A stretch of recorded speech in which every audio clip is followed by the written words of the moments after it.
Introducing David Tank. Don't dub it on me, though. I'm not bitch.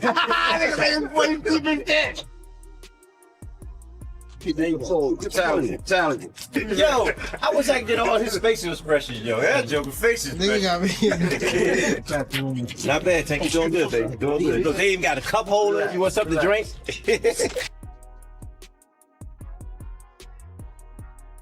If I get him where I need him to be, he's gonna sleep for sure. Soften him up, then fry him. Let's go. Bam! When they watch us in here working, they saying we going bang, bang, bang, bang, bang. There you go. Good. There you go. When he get in that ring, he's on a mission. Because he understand that he got to put his pants on, training wheels going. You got what you asked for. Let's get it now. Slow it down.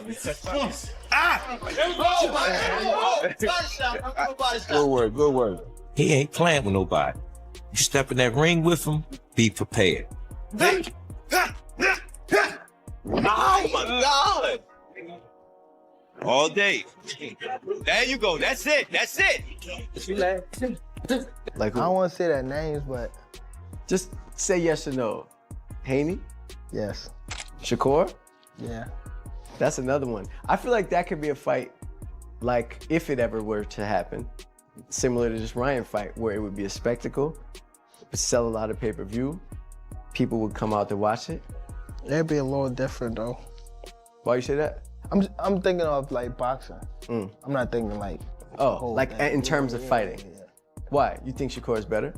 No, I'm just saying like not even Shakur. I'm just saying like them as a whole. Like it'd be different. Like fighting them, it'd be more so like coming to get them. You would approach it differently. Yeah.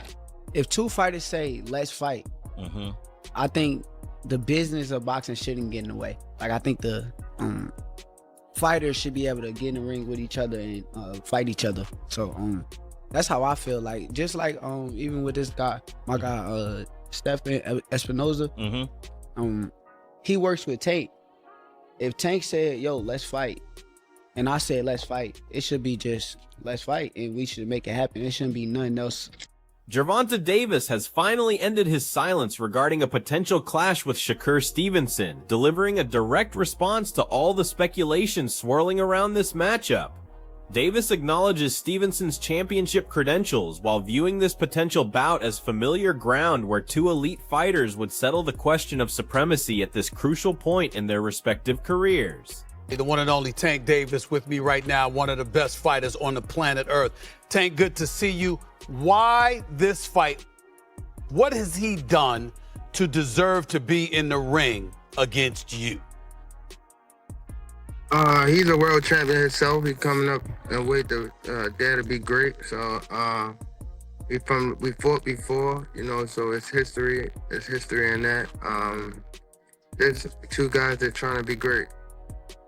A lot of people said they talked about y'all background with one another, how familiar you guys are with one another. Talk about that for a second. How well do you know him on a personal level in terms of your associations through the ranks, you know, in terms of your boxing career? I don't know that, like, personally, like, you know, but through the boxing, you know, we came up together and things like that. We had similar, friends and things like that in the boxing world. We fought before, you know, so I'm familiar with his fighting style and things like that. Shakur Stevenson firmly stands behind the overwhelming public desire for a Davis confrontation, recognizing that this conversation follows both fighters wherever they go. Stevenson sees this as transcending typical fight promotion, evolving into something the boxing community genuinely craves and expects to witness. He's actively campaigning to turn this dream fight into reality, insisting the moment for action is right now rather than postponing it indefinitely. I'm the guy, bro. I'm the guy that the boxing world wants to see you fight. You know, when you go places, all you hear is, yo, Shakur and Tank, Shakur, Tank. Oh, hey, when I go places, all I hear, yo, Is you gonna beat Tank? When he go place, I know he hear my name. So it's like, bro, let's make this happen, dog. Calvin Ford and Kenny Ellis present contrasting perspectives, questioning Stevenson's actual boxing superiority over Tank Davis and doubting Shakur's ability to influence Davis's career decisions. They maintain that Stevenson's abilities shouldn't determine Tank's future moves, with Coach Ford emphasizing that Davis's path forward depends solely on his personal goals rather than external expectations or fan pressure. Who is the top lightweight? Shakur. Not calling Shakur out. He's not at the top. No, Tank and Shakur is the top two. Who's over there? a lot of money. No. It's a lot of money. He's not on top. Who he fought, Kenny? No, I'm talking about well, put it like this. I want him to fight who the fans want him to fight, and that's Shakur. Kenny Ellis highlighted the razor-thin margin for error when facing Gervonta Davis, explaining how a single precise strike can completely reverse any fight's momentum. Ellis emphasized that escaping serious punishment against Tank represents an almost insurmountable challenge, describing it as mission impossible for any opponent brave enough to enter the ring with him. You can't make not one mistake. You can't get hit clean, cause it's gonna slow your pace down. That's the mission impossible. I have never seen a boxer yet now that's on the same level not get hit. Gervonta Davis has already outlined his comprehensive game plan for dismantling Shakur Stevenson, intending to penetrate Shakur's defensive shell, eliminate his preferred fighting range, and systematically destroy his established rhythm. Davis envisions transforming their encounter into a grueling battle of endurance, methodically breaking Stevenson down through sustained punishment before assuming complete dominance. Having analyzed Shakur's responses under intense pressure, Davis identifies mental fortitude as the ultimate determining element, viewing this confrontation as psychological warfare that extends far beyond mere physical supremacy. If you could paint a picture of how this fight would look from beginning to end, what do you envision this fight looking like? I want to take his best punch or whatever he do good, be able to take that and take it away from him, and be able to make sure that when I give him myself, make sure I'm doing everything correct, make sure all the way down to the T. Take him in that deep water and drown him. Shakur Stevenson acknowledges that a Davis showdown represents an essential chapter in both their careers, recognizing it as an authentic collision between two elite champions who command their own destinies without traditional network and promotional complications, creating barriers. Stevenson believes the remaining requirement involves both camps reaching a mutual agreement, arguing that all previous obstacles have been cleared and only a final commitment stands between them and this historic encounter. You work with him, right? So since y'all work together, Tank, yeah. Since y'all work together, am I in the plans? Because I want the fight. I'll tell you this. Tank has definitely said repeatedly, I want to fight Shakur. So I want to fight Shakur. If that's the case, if I'm a free agent now, I'm doing whatever I want, I'm on here fighting these guys, am I in the plans? Like, is this 6-fight deal something that's real, or was that like...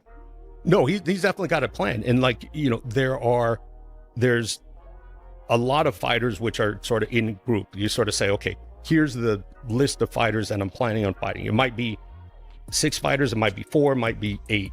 But when you lay out a plan like that, a deal like that, you know, it's sort of like, okay, sometimes it's like 8 fighters, even though it's 6 fights, because not everybody's available all the time. So Shakur is definitely in that plan. Okay. You know, and I'm there, so it's gonna happen. If 2 fighters say, let's fight, I think the business of boxing shouldn't get in the way. Like, I think the fighters should be able to get in the ring with each other and fight each other. So that's how I feel. Like, just like even with this guy, my guy Stephen Espinoza, he works with Tank. If Tank said, yo, let's fight, and I said, let's fight, it should be just, let's fight, and we should make it happen. It shouldn't be nothing else surrounding that situation and not making the fight happen. Floyd Schofield and his father have escalated their campaign by officially petitioning the WBA to sanction Schofield's challenge for Gervonta Davis's World Championship. According to Schofield Sr., legal representatives are engaged in serious negotiations with expectations that approval will come shortly, targeting July as their preferred timeline for this mandatory title defense. I seen a tweet from y'all. It said, "You in line to fight Gervonta Davis next?" Yeah, pretty much. Real fast, I want to say what's up because I got some work to do. Yeah, here in line. I put the petition in with the WBA. Everything else got the lawyers involved, so now they're about to sanction it. And right now, they're in talks. They're in talks to put this fight on in July. But I'll leave y'all two to it. But that's what's happening now. It's really going to be official, the Tank versus Kid fight. Floyd Schofield Sr. is demanding the WEA uphold its established regulations by forcing Gervonta Davis to defend his lightweight crown against his son, the division's top-ranked contender. Schofield Sr. contends that if Davis pursues a 140-pound bout with Pitbull Cruz, the organization should immediately strip him of the belt, arguing that Davis cannot monopolize the division while competing in other weight classes. He clearly stated that Davis must either face his son or relinquish the title for other contenders to pursue, emphasizing his role as both manager and businessman in creating legitimate opportunities for his fighter. For all the reasons previously discussed at length with Mr. Schofield, March 24, 2026 correspondence, it is formally and respectfully requested that the WBA strictly enforce the rules and regulations, either one, order the mandatory defense of Mr. Davis' title against Floyd Schofield, his official #1 contender, to take place, or two, immediately strip Tank Davis if he move up the fight Cruz at 140. And that's the law. He can't go up to 140 and have a fight and keep it held hostage. That's what I'm saying. Be fair to my son. If he don't want to fight him, let the belt go. So people could boost up whatever they want. I'm really over here being a manager and a businessman and doing what I got to do to make opportunities for my son. Shakur Stevenson has caught the attention of Asakio Foster, who expresses confidence about his upcoming victory opening doors to significantly larger opportunities. Foster isn't guaranteeing a knockout, but remains certain of victory, suggesting he might finish Stevenson if Shakur fights too recklessly. Should the Stevenson bout fail to materialize, Foster is eyeing the Lomachenko versus Zapata winner or other unification possibilities as viable alternatives. And you kind of hinted at a long-term plan in regards to fighting Shakur Stevenson. So give me a little bit of the thoughts going through your mind right now. Man, I'm just excited about what's next. Like, you know, once we knock him off, we get that big fight we want with Shakur, and you know, the sky's the limit. You know what I mean? So you predicted knockout? Knock him off, meaning beat him. If he gets too crazy, knock him out, whichever one, you know what I mean? But victory, being victorious that night, you know what I mean? For sure. So after this, is the plan to go to Shakur? Are you trying to move up in weight? Like, what are we looking for? That would be the first option, would be Shakur. But if we can't get him, maybe the Lamont Zapata winner, Unified, hopefully will never tell somebody. We got a few options. We just got to get past this. Foster has directly challenged Shakur Stevenson in subsequent interviews, declaring that Stevenson will have zero justification for avoiding their fight once Foster completes his next assignment. Foster demonstrates his commitment by expressing willingness to move up to 140 pounds should Stevenson refuse to return to 135, showing his determination to secure this significant matchup regardless of weight considerations. He said he wanted me to fight his son. He said, give my son an opportunity and then I'll fight you. Or he said, if you don't, I won't fight you. So, you know, we looked at our options, and then it was a lot of people, a lot of interest in this fight. Yeah. So, you know, to make the storyline great, might as well beat up the son, then, you know, go see the pops. Yeah.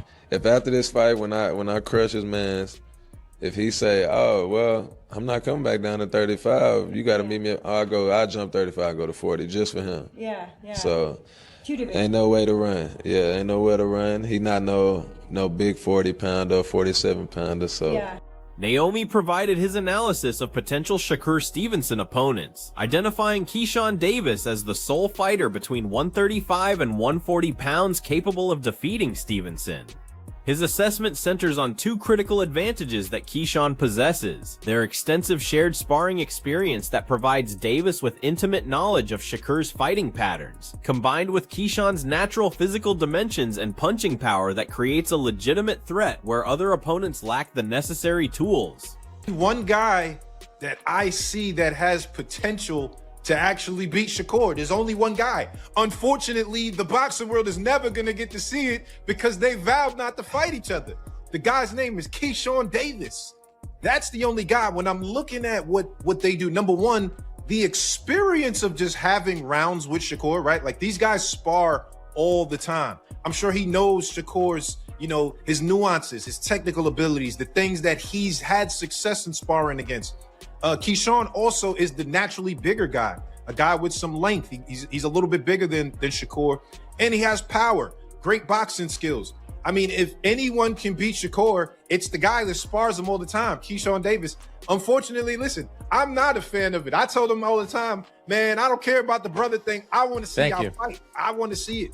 Of course, they don't care. They don't respect it. But to me, that's the guy that has the ability to beat Shakur. If there is anyone that can beat him, it's Keyshawn Davis. Conversations surrounding a Shakur Stevenson versus Conor Benn encounter continue gaining significant momentum throughout boxing circles. Observers view this potential clash as an intriguing stylistic contrast, with Shakur's technical precision and defensive mastery opposing Benn's aggressive approach and devastating power, creating a compelling narrative that has fans already visualizing how these contrasting approaches would unfold inside the ring. He's not on my level. I've been said this, and I will beat the holy shit out of Conor Benn. Conor Benn dismissed Shakur Stevenson's physical presence, characterizing him as undersized and lacking knockout power, while simultaneously rejecting any rehydration clause proposals for their potential encounter. Benn identified this contractual stipulation as a primary stumbling block that could derail negotiations between both camps. What do you think about his call out, Conor? He can get it. You think I'm worried? Yeah, he will know he's been in a fight. He'll go home sore and broken. He'll know he's been in a fight. Are you willing to agree to that rehydration clause? Fuck that. He ain't making excuses already. If you want to come up with the big boys, come up with the big boys. So how does the fight happen? Because he's too small otherwise. Well, that's down to him. But don't be talking shit in the ring and then want to come up with something. Thank you, Conor. Barry Hunter, serving as one of Gervonta Davis's trainers, anticipates an eventual showdown between Tank and Shakur Stevenson while acknowledging several other compelling options for Davis's future. Hunter highlighted potential matchups with Keyshawn Davis and possible catchweight encounters with Vasily Lomachenko or Naoya Inoue, emphasizing that these contests would represent the absolute pinnacle of technical boxing skill and entertainment value. Obviously, there's been a lot of noise and more noise being created about a potential fight between Gervonta and Shakur. Do you believe we do see the pair of them square off in the near future? I think it will. You still there's a lot for him to still push for. You have Shakur, you have Keyshawn, Lomachenko is still looming. I love Lomachenko. I love that fight based on skill, and I love Inoue if they can go at a catchweight somewhere because of his skill set as well. I'm missing somebody. I can't think of it right now, but it's a lot more out there, a lot more meat on that bone, man. You know what I mean? So ultimately, it'd be up to him.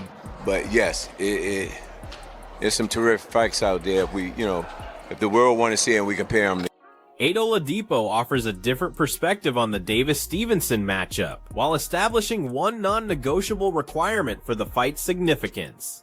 Oladipo insists the bout must occur at 135 pounds, noting that Stevenson only moved up after failing to secure the crucial lightweight fights he pursued, arguing that the most demanded fight in American boxing isn't against Teofimo Lopez or Devin Haney, but rather this long-awaited Davis confrontation that fans have craved for years, while emphasizing that the wrong weight class would fundamentally alter the fight's meaning.